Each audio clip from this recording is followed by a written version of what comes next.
大家好，欢迎来到历时光。今天我们来做烤鸭饼。这种饼皮薄，口感好，用来做春饼也很合适。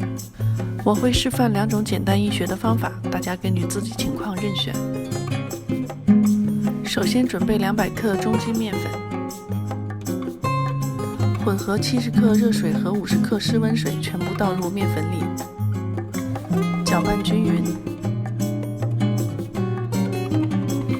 揉成表面较光滑的面团，揉好的面团遮盖好，醒15分钟。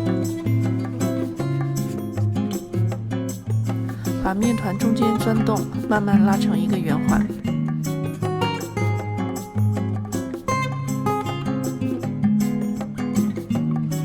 掐成长条，继续搓成粗细均匀的面团条。然后切出大小一致的剂子，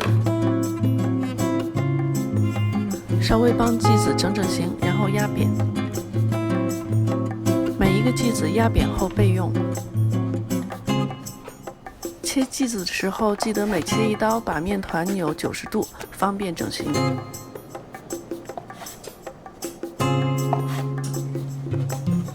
拿出压扁的剂子，轻轻的来回擀，注意不要让擀面杖滚过面皮边缘。擀好后备用。挤满5张后，用刷子蘸食用油，把剂子之间均匀涂抹，摞一起。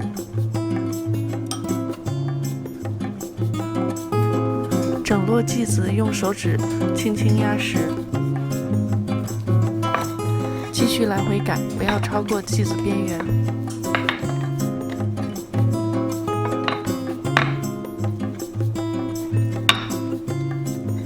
差不多手掌大小就可以停止了。放入笼屉，在沸水锅中大火蒸10分钟。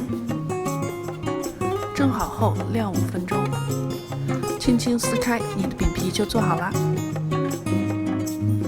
第2种做法，拿超市售的饺子皮，把皮都分离开，继续在每层皮之间刷油，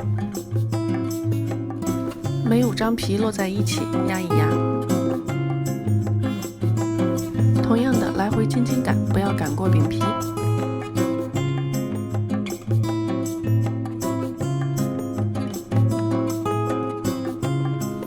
擀好后，接着上笼蒸10分钟。这2张饼是用不同方法制作的，几乎看不出差别，味道也一样。今天的视频就到这里，谢谢观看，我是阿丽。